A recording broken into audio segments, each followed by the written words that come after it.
Então, durante um período, eu trabalhei com linguagem clown, com alguns palhaços e tal, que visitavam asilos e tudo mais. E durante esse período, eu aprendi, como palhaço, né, a importância do nariz, de que o nariz é esse objeto que fica entre a pessoa, né, e a personagem dela. E eu assumi, não só assumi, mas eu entendi que o lápis tinha essa importância para mim, sabe?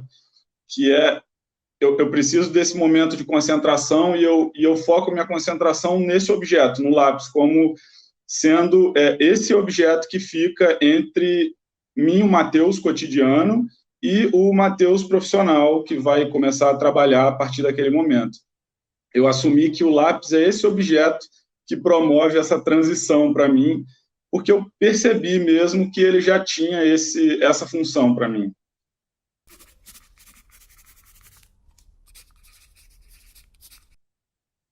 Eu sou o Matheus Grimião, eu sou formado em gravura pela UFRJ, me formei lá na Escola de Belas Artes, fiz alguns cursos de desenho com Lídio Bandeira de Mello e com mais alguns professores. Hoje eu trabalho com ilustração, trabalhei muitos anos com caricatura também. Hoje eu trabalho um pouco menos, mas de vez em quando faço alguns trabalhos como caricaturista.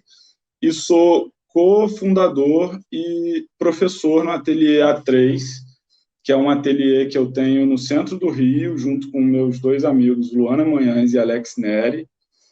E aí, assim, eu divido meu tempo entre o ateliê, onde nós damos aulas de desenho, pintura e tudo mais, a gente vem se dedicando cada vez mais ao ateliê, e com ilustração também.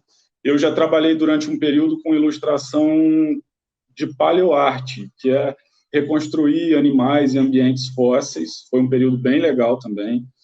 Hoje em dia eu trabalho bem menos com isso, eu faço ilustrações mil, assim, os projetos de ilustração que aparecem, que eu acho que eu me identifico e tudo mais, eu embarco. Não só os de ilustração científica, atualmente.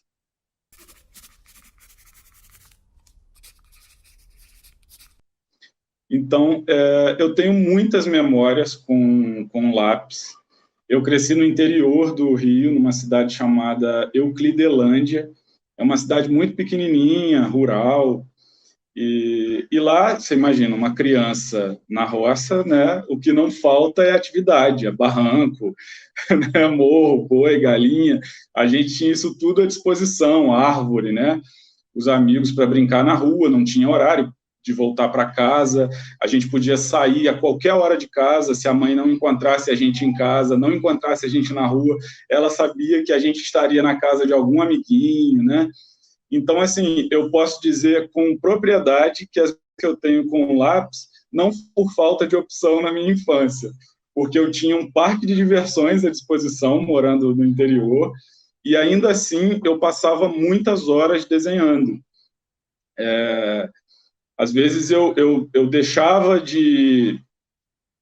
eu sempre fui de brincar muito, né, no mato, mas assim, às vezes eu deixava um pouco de brincar com meus amigos, correndo por aí, para passar um tempo em casa desenhando parte daquilo que eu tinha visto. E o lápis, ele sempre me ajudou, de alguma forma, a digerir um pouco a vida, sabe? As ideias e tudo mais. Eu sempre tive o hábito de desenhar coisas da minha vida cotidiana. Então, o lápis estava sempre presente ali. Quando minha mãe me levava para o trabalho dela, eu lembro nitidamente isso, que assim, eu poderia ficar em qualquer lugar, só precisava ter um papel e um lápis, sabe? Podia ter barulho, podia ter bagunça, podia ter o que fosse. Me dava um papel e um lápis, você tinha certeza que o pequeno Matheus ia ficar sentadinho no canto dele ali, desenhando o tempo que fosse preciso. Era o que os celulares fazem hoje com as crianças, o lápis fez comigo na infância. Ele era aquele objeto que me deixava sozinho no meu mundo ali, criando, desenhando, e sempre como uma brincadeira, né? Sem nenhuma responsabilidade. Nunca imaginei que aquelas brincadeiras ali e que aquele hábito que eu tinha de desenhar diariamente fosse acabar me trazendo a um profissional da ilustração.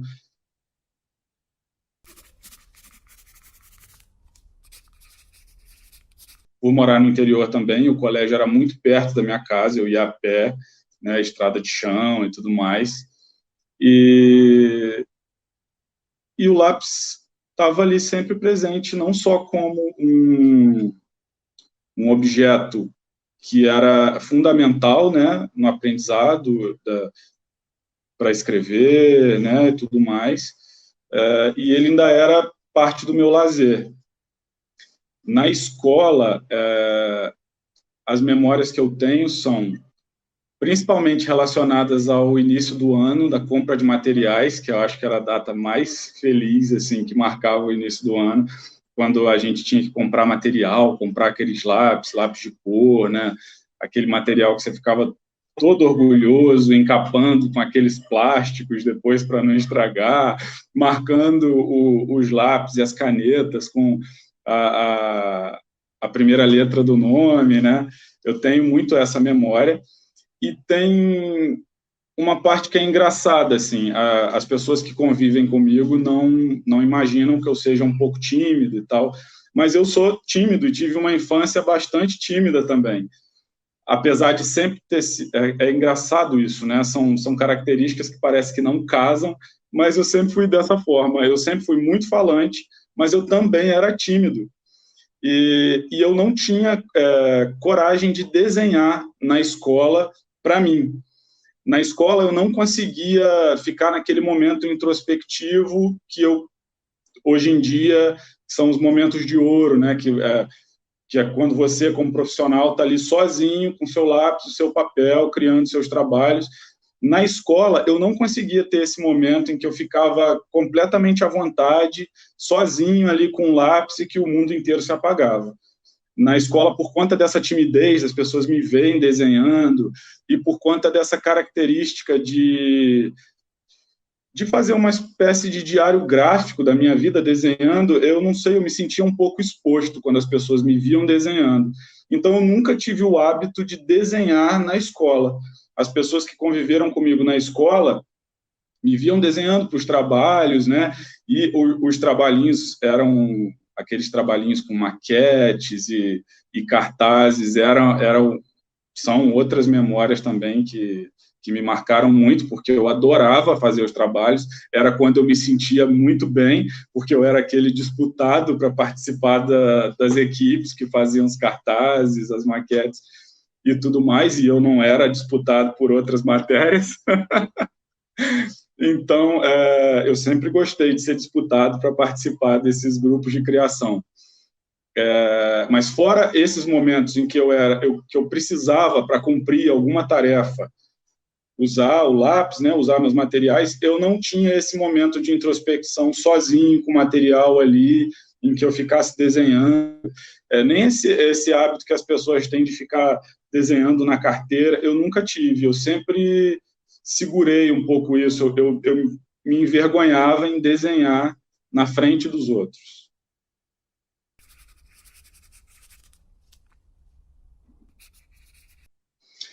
Então, o lápis, para mim, como ilustrador, ele é muito importante porque ele é realmente o material que eu me sinto mais confortável usando. Então, trabalhar o preto e branco, né, trabalhar com as tonalidades do grafite, com as mesclas entre as diferentes tonalidades que os diferentes lápis têm. Então, o lápis é o material que eu fico confortável mesmo de trabalhar. E como professor de desenho, de pintura, de aquarela e tudo mais, eu tento trazer um pouco da afetividade que eu tenho com o lápis, eu tento doar ela para os meus alunos, tentando criar essa mesma afetividade neles. E eu sempre, ensinar desenho, eu sempre comparo o desenho à escrita, porque essa é a forma que eu encontrei de criar esse link para os meus alunos e eles estabelecerem uma relação mais profunda com o lápis, e também porque eu realmente acredito nisso, né? Que da mesma forma que a gente aprendeu a escrever com os lápis, usando as letras, as palavras, né, como símbolos para a aprendizagem da escrita, eu ensino meus alunos hoje em dia que desenhar é como se você tivesse que reaprender a escrever, só que dessa vez sem usar as letras, sem usar palavras, né? Você vai reaprender a escrever usando símbolos que são linhas, pontos, né? E através desses símbolos diferentes, você vai aprender a transmitir o que você pensa, assim como você transmite em textos. Eu, inclusive, brinco com eles que, em muitos casos, né, eu conheço muitas pessoas que escrevem muito bem e que não são poetas. E eu sempre digo isso para eles também, porque eles ficam se cobrando quanto à qualidade de desenho deles, sabe? Uns se acham muito bons, né? E uns se acham muito ruins, e eles acham que nunca vão ser bons no que fazem. E eu falo para eles, olha, tem muita gente, tem algumas pessoas que se tornaram escritores e que não escreviam bem. Ainda assim, tinham muita facilidade de transmitir sentimento, de transmitir outras coisas que não uma bela escrita, através das palavras que colocavam no papel. Eu tento deixar isso bem explicado para os meus alunos, para eles ficarem nessa posição confortável e saberem também que aprender a desenhar, assim como aprender a escrever, é um processo demorado, não é tão simples, não é tão rápido, não tem grandes truques e passes de mágica, né? A gente tem que ter uma certa paciência para, né, aprender cada símbolo, aprender como unir esses símbolos e depois conseguir transmitir ideias através da organização desses símbolos no papel. E o lápis é essa ferramenta que nos ajuda a organizar. E quanto a isso, é comum também eu receber alunos que tentam evitar os esboços, né? Que eu prefiro nem chamar de esboço, eu digo que eu estou estudando a forma, porque é comum você ver pessoas que querem já que a primeira linha já seja a linha definitiva daquele desenho, né? E não é assim com o texto, né? A gente não tira a ideia da cabeça e psicografa ela no papel como se fosse a coisa mais simples do mundo. É claro que depois de algum tempo de profissão, isso se torna simples para algumas pessoas. Para mim ainda não é simples até hoje, mas para algumas pessoas isso vai se tornando cada vez mais simples. Para mim já é mais simples do que foi há alguns anos atrás. E eu tento deixar isso bem claro para os meus alunos também, que à medida que eles estão desenhando, eles estão pensando a forma, eles estão construindo uma ideia. O lápis é essa ferramenta que vai transmitir os símbolos, eles vão fazer a conversão, mas é o lápis que transmite esses símbolos para o papel, né? E eles, através da visão, vão organizando essas linhas, vão organizando, vão compondo, vão fazendo aquela imagem funcionar como imagem mesmo, né? Que é uma questão engraçada essa também, dizer que fazer a imagem funcionar como imagem, porque muitas pessoas veem o desenho, não entendem que quando você está desenhando, você está transformando um objeto tridimensional em uma imagem. A gente geralmente tem uma necessidade de tentar recriar o objeto, né? Como se a gente estivesse recriando aquele objeto. Você não está recriando o objeto, você está construindo, você está decodificando a imagem que você está vendo daquele objeto em linhas e passando aquilo para o papel. Pode ser em manchas também, né? Pode ser em outras coisas. Estou dizendo em linhas, porque a gente está usando exatamente o lápis nesse momento. E você aprender a decodificar o que você vê em imagens vem desse poder de abstração de conseguir transformar as coisas em linhas, simplificar as formas, passar elas para o papel, e à medida que você coloca no papel, você vai manejando elas, você vai construindo, apagando, assim como no texto, até que você consiga chegar no momento que, pronto, agora eu acho que eu consegui resolver esse assunto por completo.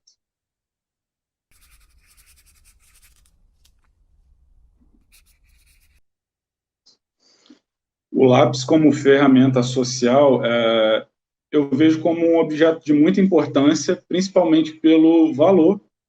É um material de baixo valor comercial, né? A gente consegue comprar grandes quantidades com pouco dinheiro. O papel também a gente consegue, né? Não é nada muito caro, e por esse motivo a gente consegue atender várias pessoas, né? Eu, por exemplo, eu trabalho assim, ainda com isso. Às vezes eu faço algumas oficinas junto com algumas produtoras, criamos algumas oficinas e que eu vou aplicar, né, essas oficinas e já fui em algumas comunidades, em asilos, e o material ser relativamente barato ajuda com que a gente torne essas oficinas possíveis, né? E a gente leva esse lugar da reflexão que o desenho traz para essas pessoas que não, algumas nem refletem muito sobre a própria vida mais. Eu já trabalhei com vários moradores de rua e depois de um tempo morando na rua, você vai percebendo que as pessoas elas vão perdendo a lembrança de que elas são pessoas, assim, é uma coisa muito triste. E esse momento com o lápis, esse momento com o desenho, em alguns casos foi muito revelador, assim. Eu me lembro de uma aula que era uma turma de moradores de rua e que eu estava ensinando desenho mesmo, eu ensinava desenho e aquarela a esses moradores de ruas, a pessoas de comunidade, eram sempre pessoas com algum nível de fragilidade social que a gente atendia.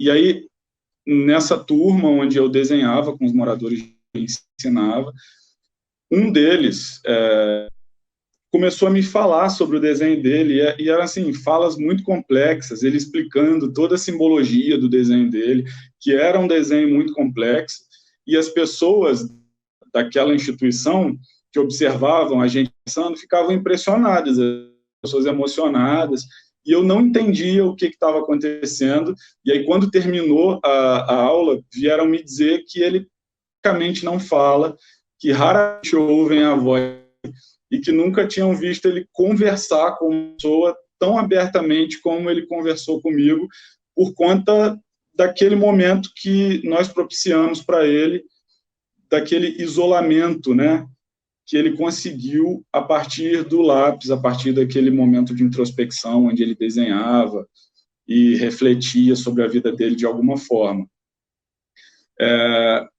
E eu aprendi, ao longo dos anos também, a identificar algumas, nada como, eu não sou psicólogo, não tenho nenhum conhecimento de psicologia, mas depois de um tempo desenhando com muitas pessoas, você começa a observar algumas características que as pessoas deixam claras no desenho.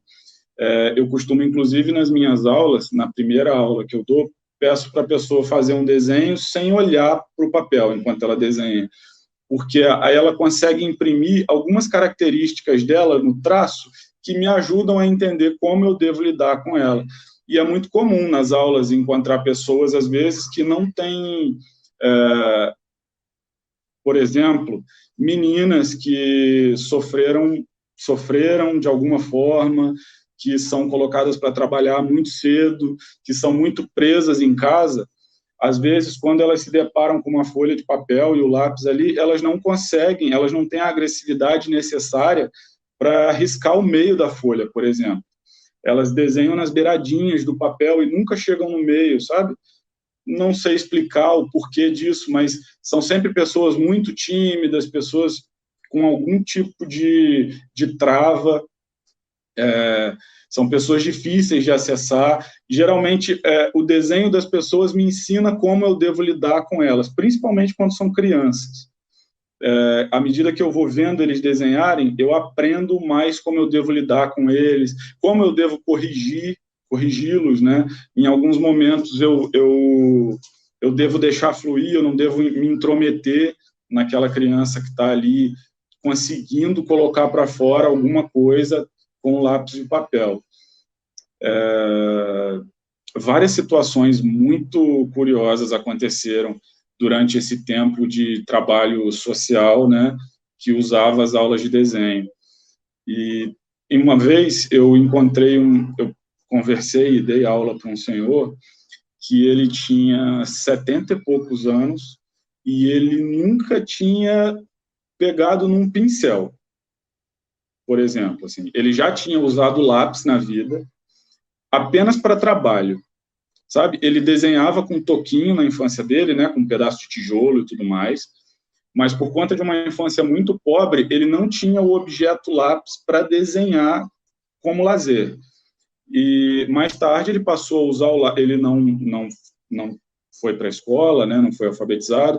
Mais tarde ele começou a usar o lápis para alguma coisa ou outra, que ele usava, né, esse material, mas ele nunca tinha parado para sentar e desenhar mesmo, sabe? Usar o lápis para se expressar, para pôr uma coisa, uma ideia no papel.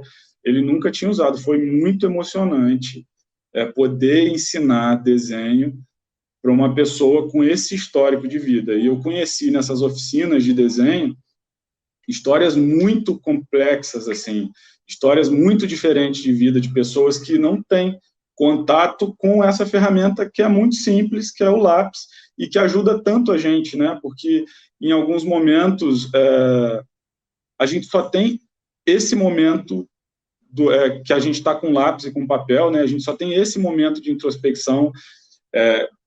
A gente não, algumas pessoas, né, que sofrem com todo tipo de abuso, às vezes não conseguem se expressar de outra forma que não através do lápis, né? Porque falar é uma denúncia muito maior. Então, o lápis torna isso possível. E é isso. Essa é a importância que o lápis tem socialmente para mim.